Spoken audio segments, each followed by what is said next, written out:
Hello everybody, I'm Tom and you are watching me play, I nearly said Baldur's Gate 3, you are watching me play Destiny 2. So, we're going to continue the story this week.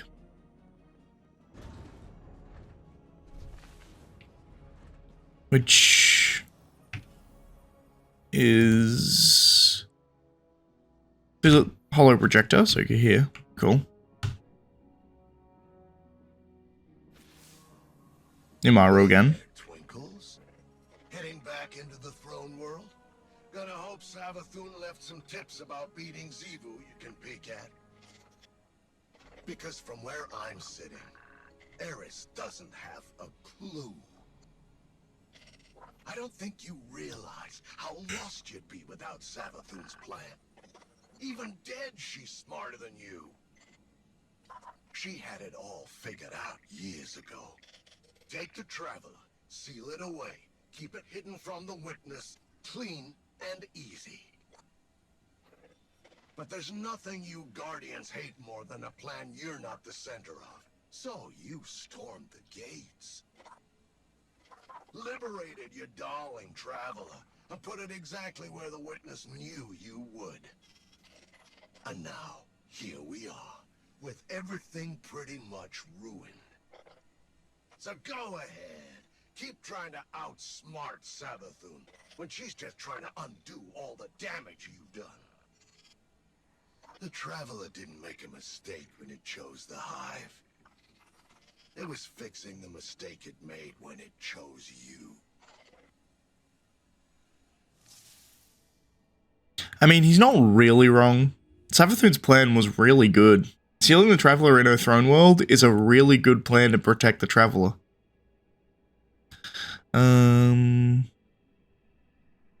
Indeed. Attune with an element at Eris Morn's ritual table. Okay, so we're getting a second element, it would seem.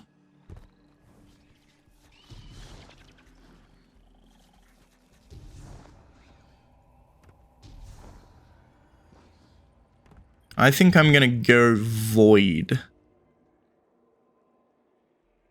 By reading Eris's notes on sword logic and secrets of the Hive, you see she believes she can claim deeper power over the throne world by continuing Savathun's experiments with the light.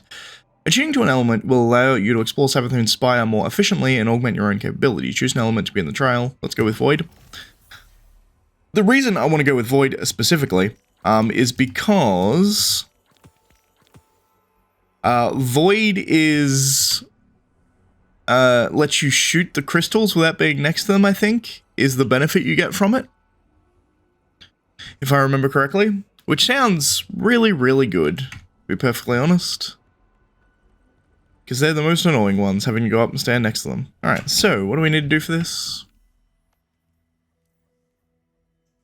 Complete patrols in Savathun's Throne World, and defeat combatants using your selected elemental damage type in Savathun's Throne World or in seasonal activities.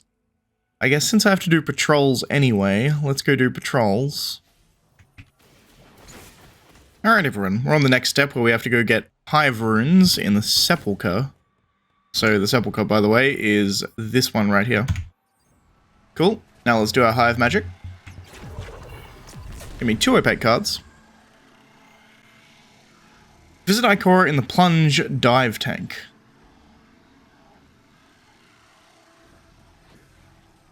Interesting. Why is she in the dive tank? It's the tower, not the helm. So let's go helm. She's down here, interestingly.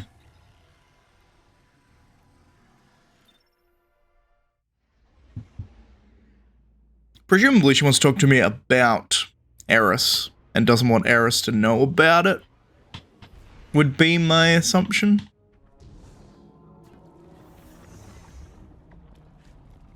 Welcome back, Sloan. It's good to be back. But from Ahsa's impressions, I guess this isn't a social call. Unfortunately not.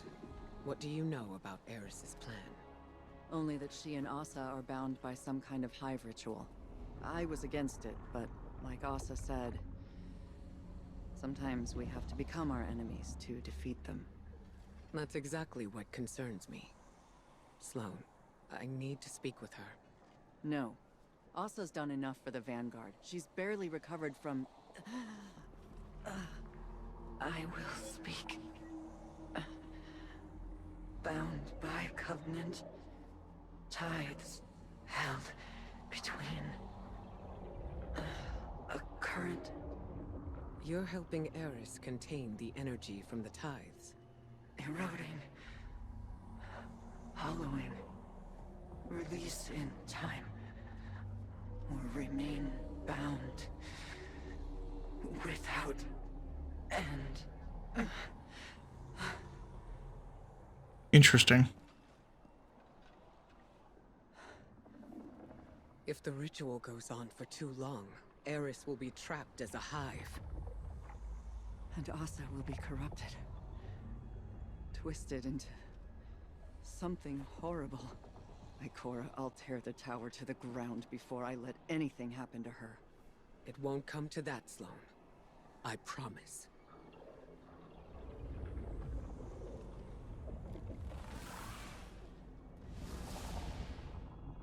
Interesting. So Ahsa is siphoning off some of the hive magic so as to not, or slow the corruption of Eris, I guess? I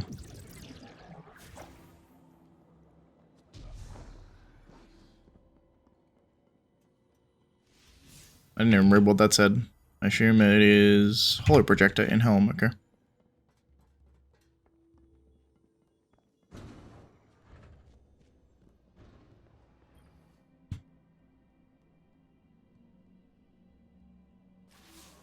Guardian, I have been taking time to reflect on Ikora's conversation with Sloane and Ahsa.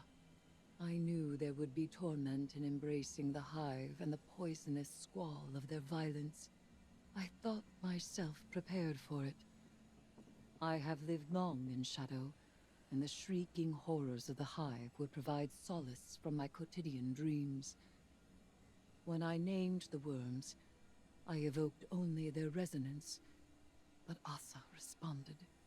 She is a willing and vital catalyst to empower my morph, but her pain is real and immense. My aim in this grotesque conversion was to shoulder the risk myself. But feeding from Ahsa's suffering, that is a line I did not think I would cross. Guardian, keep by my side so that we may soon leave these deeds behind us. I refuse to become something I am not.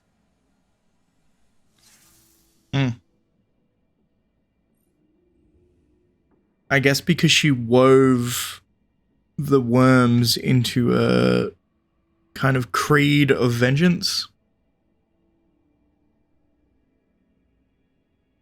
And they're kind of intrinsically linked with the Hive anyway, right? So she's kind of like bleeding off Ahsa unintentionally. Which she doesn't want to do, obviously. And finally the radio. The worm gods extract their sustenance from between what is and what might be, between the actual and the possible. When the Hive made their ill-fated pact with these worms, they gained immortality and the power to make of the world as they willed. Few beings in this universe derive their power this way. The Queen of the Reef believes it is the same method as the Ahamkara. The Wish Dragons were too dangerous to exist. So is Xivu Arath. My connection to Ahsa is regrettable. But this was the only path towards my goal. I invoked the worms, and she answered. And did you know that this would happen? It was possible. As all things are possible with this kind of power. This bond has not been attempted since the worm gods made their bargain with Witness. Ahsa may have rejected it then, but the desire to overpower the universe with one's will is woven into her being. She is not beholden to it, not addicted or enslaved. The deep is not her nature. But I have tangled myself within this desire through the use of the staff's larva. Now I possess her power. This could kill both of you. That risk is ours to take.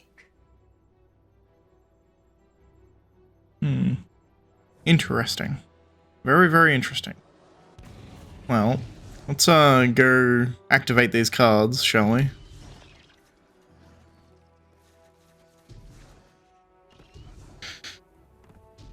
So essentially, ahsa is essentially the worm god to Eris, is what I'm gathering, if I'm understanding that correctly. So we have an opaque card, which is contemplate the meaning of this card. Dealing void damage adds suppression. Cool. We also have defeat combatants anywhere with void weapons. Easy. We also have a lesser card, I assume. Allows void crystals to be destroyed from the distance in the Season of the Witch activities. Fantastic.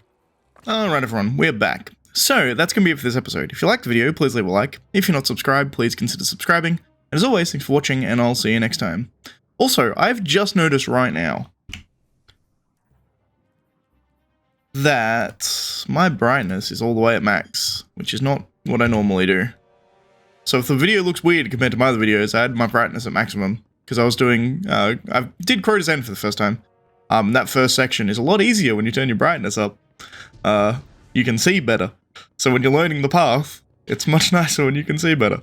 But anyway, that's going to be it for this episode. As I said, like, subscribe, all that kind of jazz, and I'll see you next week where we'll do more Destiny 2.